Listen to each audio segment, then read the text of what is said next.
You're listening to Boomers Today with your host, Frank Sampson. Well, welcome to Boomers Today. I'm your host, Frank Sampson. Of course, each week we bring you important and useful information on issues facing baby boomers, their parents, and other loved ones. And I can't thank everybody enough for all their support. Our listeners continue to grow each and every day, and we're growing organically. I mean, many of you that listen to the show share the podcast or our website with others, and so I want to thank you for that. Let me stop this recording here. Sorry about that, everybody.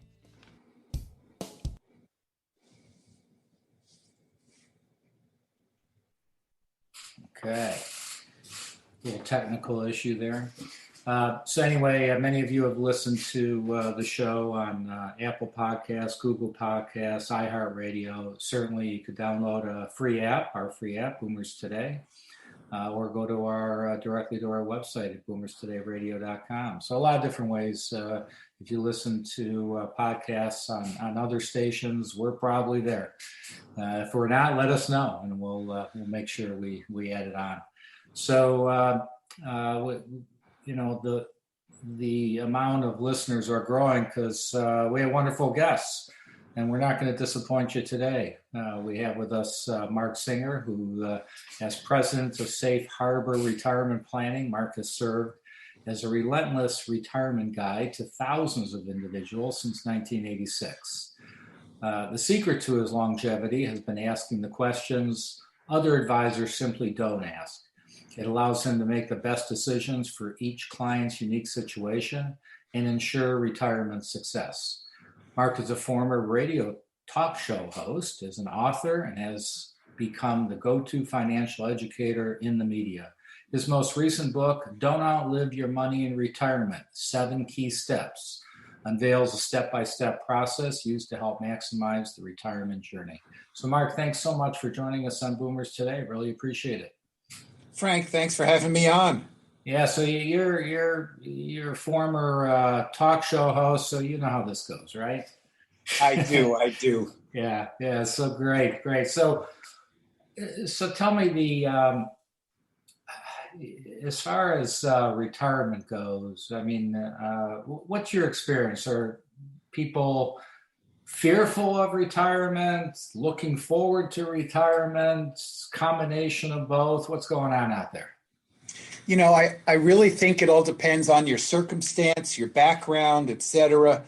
But I think the best way to answer that question may be to look back about a year and a half ago as the pandemic was starting to come globally. And that's what really compelled me to write my most recent book, believe it or not. Because as we were going through the pandemic, to me, for those who were approaching or thinking about retirement, it was actually a glimpse into what retirement might be. Right. We didn't have a place to go to. We weren't going to a place to work. We were home 24/7 with our spouse or partner. For some, that went very well. And for others, maybe not so much. But it really was an understanding of what your lifestyle will be when you don't have the business culture, which is so much a part of what our daily lives are. And everybody responded differently. Some embraced the work at home and the virtual nature and the remote nature of work. And some I've talked to have actually deferred or delayed their retirement because they've really enjoyed this new definition of work. For others, and I have a couple of clients who are what I call road warriors. You know, they're on the road 200, 250 days a year traveling for whatever. And they realized the rationalization they were going through in order to be on the road that much. And now that they weren't on the road and they were home with their families or spouses and they liked that, they actually moved up their retirement. So it all depends upon what your circumstance is. I know my wife tells me that, you know, particularly through this pandemic, I need a place to go to. I need my office. And I'm very fortunate because, we have our own space and haven't had anybody here in the office for almost a year and a half now. But it all depends your lifestyle. Hey, listen, there are two fears in retirement, right? One is outliving money. So if you don't have enough money or don't think you have enough money, then you're going to be facing retirement with tremendous trepidation. The other is, and I have a good friend of mine who is in this situation right now, just sold his practice just recently. The fear is now, what do I do with the rest of my life? How do I fill all of that time? So you really need to address both of those. And I think they have to be top of mind. And I think you have to have the conversation with your spouse or a partner as you start to think about entering into this new chapter of life, so we all understand what our roles are.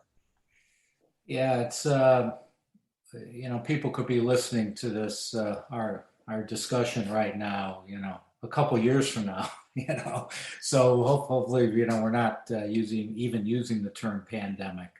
But so do you think that though what we've all have been going through, is it just a mix that you've seen as far as people wanting to speed up their retirement, kind of enjoying that time off, or you think it's had the opposite effect? I see it go both ways. Yeah, it's both ways. Yeah. I don't think there's a dominant way, one way or the other. It all depends at some level, maybe how comfortable you are in your own skin, in a sense that, you can fill your time with other things. I've got retirees who are clients who, they're the best definition of retirement I've heard them say is, gee, I don't know how I had enough time to work before. Because, they're taking care of the grandkids and they're out playing golf or tennis and they're traveling, as we are now going to be allowed to travel again. They're tending to the vegetable gardens, they're reading, they've got a lot of time that they've been able to fill. Yeah. For those who have those hobbies, it can be a tough transition. Right. Your book, which we're certainly going to be talking about, you mention how maybe the industry hasn't done such a great job in educating the retiree. Can you expound upon that a little bit? Yeah, I think it's important to recognize this. So from a financial planning perspective, I really think of it in terms of two stages. One, during your working years, we call it the accumulation stage of financial planning. In other words, your big financial goal towards having a successful retirement is focused almost exclusively on accumulating as much money as you can. And during that time, even if you were working with a financial advisor or not, the vast majority of conversations deals with the whole issue of money management and beating the benchmarks and, growing that portfolio so you can generate the income once you go to retire. But where I think our industry has done a lousy job is to help those people transition their thinking and their focus. Because once you go to retire, you enter what we call the distribution phase. And the distribution phase is basically, how do I get the income now from the accumulated assets, my retirement nest egg?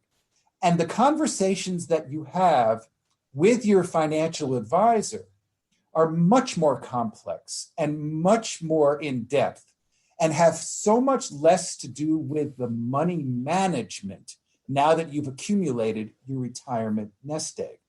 There's a couple of things I think the industry has done really poorly. We don't tell people really how to assess what their retirement number is. There was a study done a number of years ago, and it asked those people who had $500,000 whether or not they felt they had enough money for retirement. And the answer from most of the people in that room was no. And the follow-up question was, well, how much money do you think you need? And they said $1 million. And then they asked a group of people with $1 million, do you think you have enough money for retirement? And their answer was no. And the follow-up question was, how much money do you think you need? And they said $2.4 million. And then they asked the people with $2 million the same two questions. And the answer was, no, I don't think we have enough. And we need, I think, $5 million. So it's no longer about a focus on how much money you have. It's what that money can do in terms of generating the lifestyle that you need. And you go from taking a lot of risk, which is okay during the accumulation years, to not necessarily needing to take that amount of risk anymore, but at least finding some confidence that you either are or are not on track with the amount of money that you've generated to have a successful retirement. And if I see over and over again, I get streaming information every day. This particular stock outperformed the market today, or this one underperformed the market, or the benchmark this week was up or down. No one really should care. What we really need to do is do the planning. It's like running your own business, Frank. You know this. Mm-hmm. If you don't have a marketing plan, if you don't have a budget, if you don't have a strategic initiative, if you don't have a vision for what it is you want to do, then how do you know how to go about and do your day-to-day life? The same is true when you enter into retirement and this new chapter of life. You must set up what your goals and objectives are and what your income needs are first before you go about understanding how to manage your money. For most of my clients, my experience with them has been that the vast majority of them were all set, didn't know they were all set until they did the planning. And then we readjusted the money management in their portfolio to align with their objectives. And believe it or not, most of them could take on less risk than they were taking during their working years, which helped provide some sleep at night for them, not having to worry about the volatility anymore. Right. There was a day, maybe things haven't changed, maybe my own perception, but it seems like there was a day, at least, my parents, you turn 65, you retire, you retire. I mean, that's it. It's like, you don't go beyond that and that's it. And people, I believe, at least people I speak with, are going longer. Maybe they're not working as hard. Maybe they're in a type of a position that they could manage that, but they don't want to give up work. They enjoy it, etc. Are you seeing that, or is that just my perception? I'll share with you from a personal perspective. So I've been running this business for 32 years. I have accumulated enough money and done my own planning to know that I could retire tomorrow. The reason I don't is I love what I do. I'm pursuing a passion. I just really look forward to and embrace the opportunity to talk to my clients about life, about sharing what we're going through. And I think that if you have that passion, you should pursue that. If it happens to be in a business venture, then you pursue it on a business side. If you have it on a personal venture side, or you want to volunteer a lot or do some charity work or just spend time with the grandkids, which is your passion, you should be able to pursue that. But we can't dismiss the fact that underlying all of that and the pursuit and the joy of the journey is the fact that you have a fundamental financial stability that you can trust. So in order to be able to pursue whatever passion it is that floats your boat, you really have to do the planning from the retirement planning perspective and understand where you are from a Social Security perspective. The pension, you talked about our parents. Many of our parents had pensions. Mm-hmm. Right. Pensions now, for the most part, just don't exist. We're relying upon Social Security and whatever money we saved. So AARP did a study a couple of years ago that showed that the vast majority of people facing what they called normal retirement age, call it 65, 66, were now delaying their retirement. And the number one reason was because they didn't have enough money. And the flip side of that is our parents and grandparents were not living as long as we are now expected to live. So the money has to be there for a longer period of time so we don't outlive our money. Right. So the boomer generation, which I'm smack in the middle of, so would you say that most people in that generation have planned well, haven't planned well, and those that have not planned well, is it too late? It's never too late. I always tell people who come into my office, let's forget what you did. Let's take a look at where you are right now and what you need to accomplish or solve for whatever questions you have in the future. It is never, ever too late. And you can always overcome the mistakes you've made before by making whatever adjustments necessary looking forward.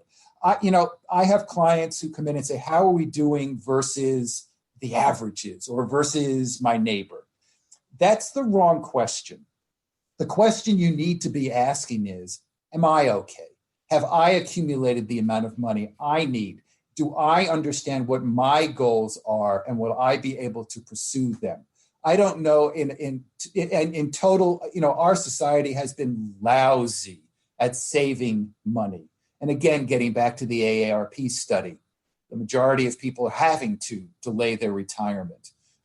Some who are retiring are having to go back to do a part-time job at, Lowe's or Home Depot, which may be a passion of theirs, but they may be doing it because they need to work the extra 20, 25, 30 hours to get additional income. You really need to start doing the planning. The industry calls it the retirement red zone. At least 5 years before you retire, you need to be thinking about it.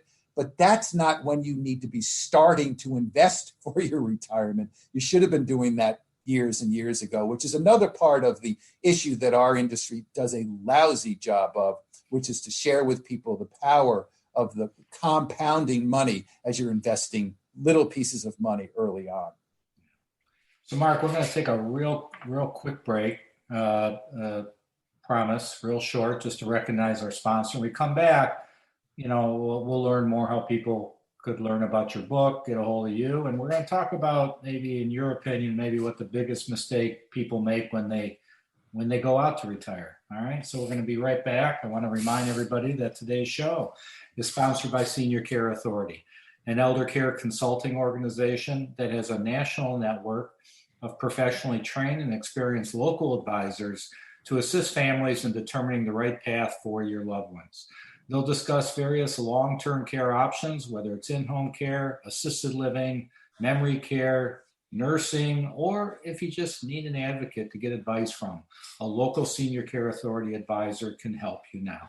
So for a complimentary 30-minute consultation with an advisor in your area, contact Senior Care Authority at 888-809-1231. Or you could go directly to their website at www.seniorcareauthority.com, and you could find an advisor in your area. We're back with Mark Singer, who's president of Safe Harbor Retirement Planning. And so, Mark, this has been very, very educational. Just so we don't run out of time, why don't you share with our listeners how they could get a hold of you, learn more about your services, and of course, how they could get your book. The most impactful way I think that they can do something, information is great, but action is so much better. A part of what we did, or an outcome from the book, was we actually created a quiz. It's a 2-minute quiz that your listeners can go to. It's very simple. Once you fill out the 15 questions, which deal with not only the financial questions that you may be dealing with approaching retirement, but some of the lifestyle questions as well.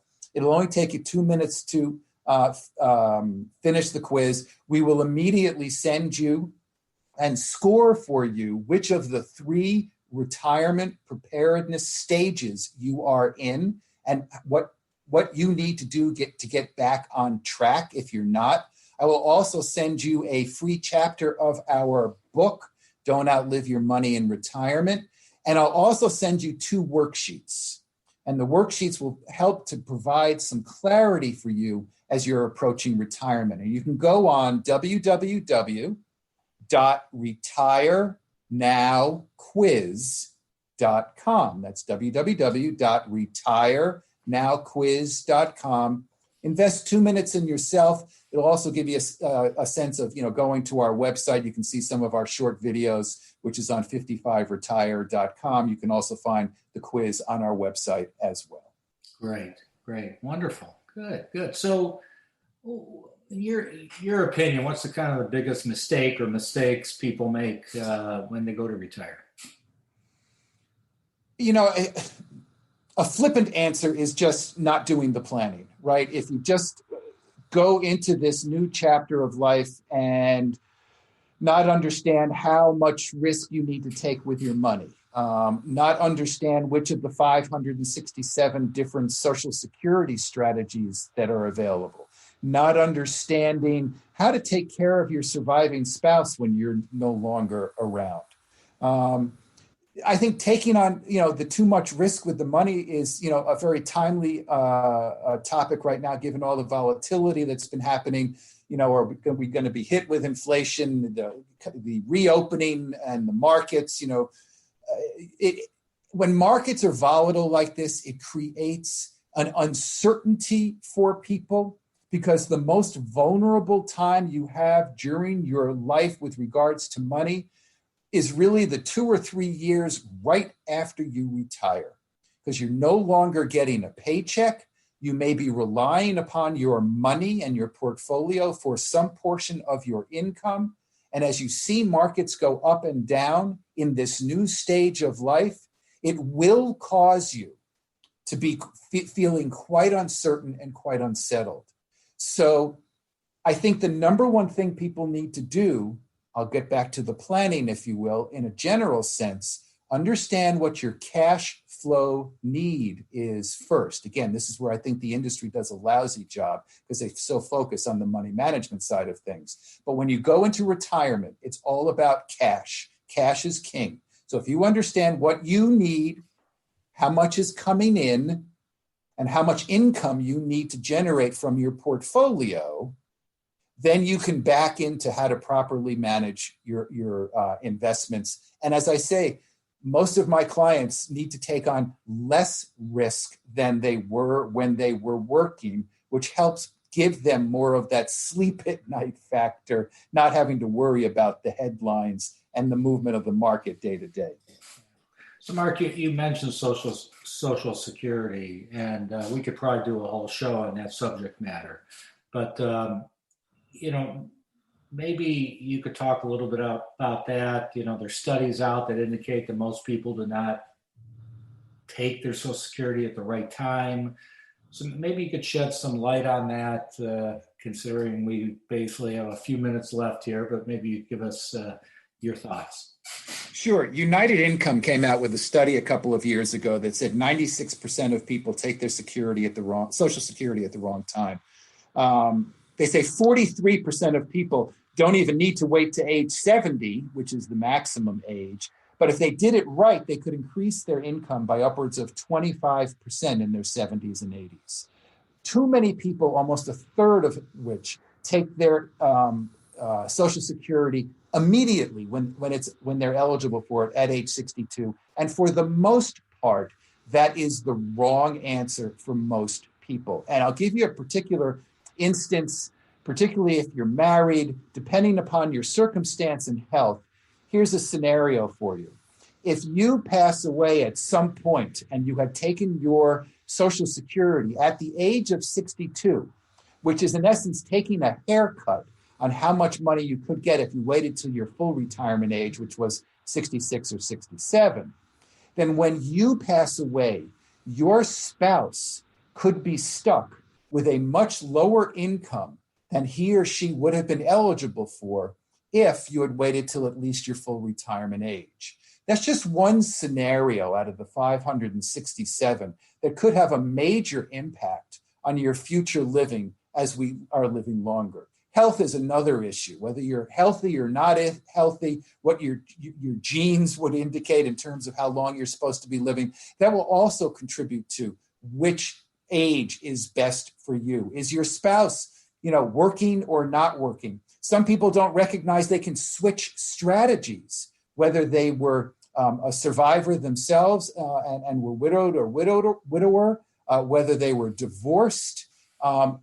You can switch up your claiming strategy on numerous times throughout your retirement, but you only can take one strategy at a time.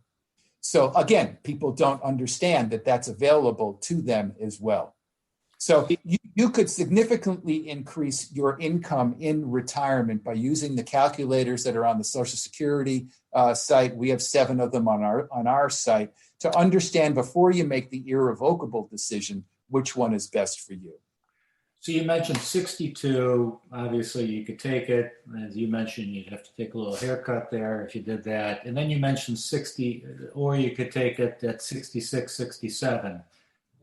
What's the difference? Is full retirement, and could you wait even longer than that? So let's deal with full retirement for a boomer at this point who's fully eligible and worked and can max out their Social Security benefit. Somewhere in the vicinity of $3,000 a month is available to them at their full retirement age, which is somewhere between 66 and 67, depending upon when you were born. If, however, you start to take it at age 62, you'll take almost a 40% haircut from the $3,000 a month. So that equates to, $1,800 on a monthly basis. And if your circumstances are such that you can wait till age 70 and the planning indicates that's the best choice, you will get an 8% increase every year after your full retirement age, plus whatever inflation is. So it's very possible you could get almost a 10% increase until you start to take Social Security. And the maximum age that you would start to take it would be age 70, because you get no more credits after that. Got it. Well, great. That's great information. So unfortunately, we're out of time. Love to have you back again. There's so much to talk about. But maybe you could, again, just share with our listeners your website, how they could get to the quiz and learn more about your services. So to go to the 2-minute quiz, it's retirenowquiz.com. Or you can go to our website at 55retire.com. Great. Mark, thank you so much for joining us on Boomers today. It was very educational. Really appreciate it. Frank, thanks for having me. And thank you, everybody, for joining us on Boomers today. Please be safe out there. And we'll talk to everybody real soon. You've been listening to Boomers Today with Frank Sampson. To learn more about today's show, visit boomerstodayradio.com and join us next time for another edition of Boomers Today.